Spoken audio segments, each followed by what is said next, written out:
আসসালামু আলাইকুম প্রিয় ভিউয়ার্স। আজকে আমরা আলোচনা করব সূরা আল কাউসারের ফজিলত ও গুরুত্ব সম্পর্কে। তো না টেনে পুরো ভিডিওটি দেখার অনুরোধ রইল।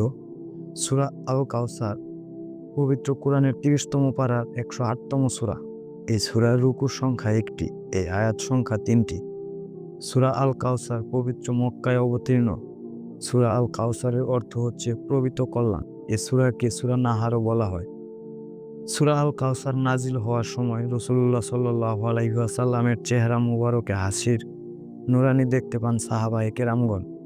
সূরা কাউসার হচ্ছে দোজাহানের অফুরন্ত কল্যাণের সুখবর।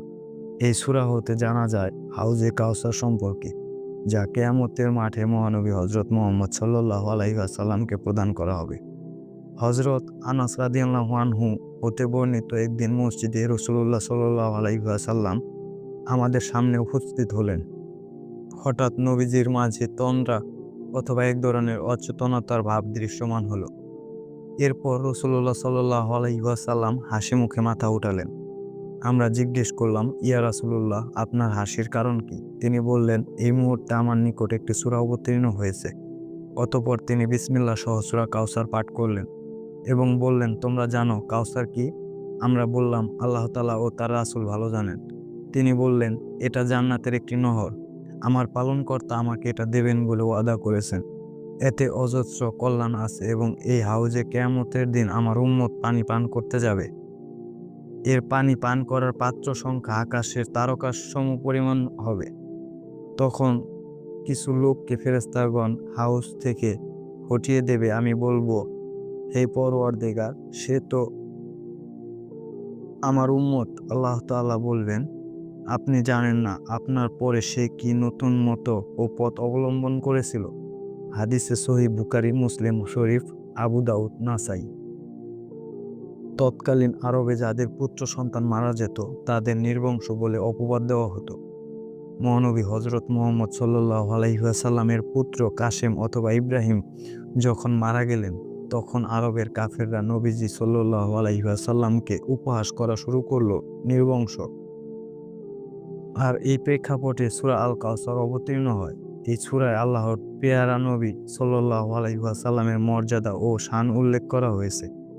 যেসব কাফের নবীজি সাল্লাল্লাহু আলাইহি ওয়াসাল্লামকে নির্বংশ বলে দোষারোপ করত, তাদেরকে নির্বংশ বলে ঘোষণা দেওয়া হয়েছে পবিত্র কোরআনে এই সূরার মাধ্যমে। মুহাম্মদ ইবনে আলী ইবনে হুসাইন থেকে বর্ণিত আছে, যে ব্যক্তির পুত্র সন্তান মারা যায় আরবে তাকে আবতার অর্থাৎ নির্বংশ বলা হয়।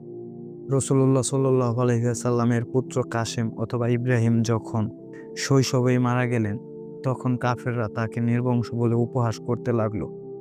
ওদের মধ্যে আস ইবনে ওয়াইলের নাম বিশেষভাবে উল্লেখযোগ্য। তার সামনে রাসূলুল্লাহ সাল্লাল্লাহু আলাইহি ওয়াসাল্লাম এর কোনো আলোচনা হলে সে বলতো, আরে তার কথা বাদ দাও, সে তো কোনো চিন্তারই বিষয় নয়, কারণ সে নির্বংশ। তার মৃত্যু হয়ে গেলে তার নাম উচ্চারণ করারও কেউ থাকবে না। এর পরিপ্রেক্ষিতে সূরা কাউসার অবতীর্ণ হয়। ইবনে কাসির, মাঝহারি। হযরত ইবনে আব্বাস রাদিয়াল্লাহু আনহু বলেন, কাউসার সেই অজস্র কল্যাণ যা আল্লাহ তাআলা রাসূল সাল্লাল্লাহু আলাইহি ওয়াসাল্লামকে দান করেছেন। কাউসার জান্নাতের একটি প্রস্রবণের নাম। সহিহ হাদিসে বলা হয়েছে যে এটি একটি নহর যা বেহেশতে নবী সাল্লাল্লাহু আলাইহি ওয়াসাল্লামকে দান করা হবে। আল্লাহ তাআলা মানুষকে সৃষ্টি করেছেন তার ইবাদত করার জন্য। সূরা আল কাউসারে আল্লাহর তাওহীদ ও তথা একত্ববাদের বাণী এসেছে। আল্লাহ তাআলার সঙ্গে অন্য কোনো কিছু শরীক না করার কথা পবিত্র কোরআনে বারবার এসেছে। সূরা কাউসারেও এ সম্পর্কিত নির্দেশ এসেছে। সূরা কাউসারের ২য় আয়াতে এই নির্দেশ এবং একই সঙ্গে আল্লাহ তাআলার উদ্দেশ্য কুরবানি দেওয়ার নির্দেশ দেওয়া হয়েছে।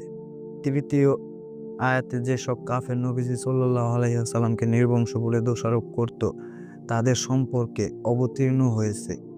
অধিকাংশ রিওয়ায়াত মতে এই আয়াতে আস ইবনে ওয়াইল এবং কোনো রিওয়ায়াত মতে উকবা এবং কোনো রিওয়ায়াত মতে কাব ইবনে আশরাফকে বোঝানো হয়েছে।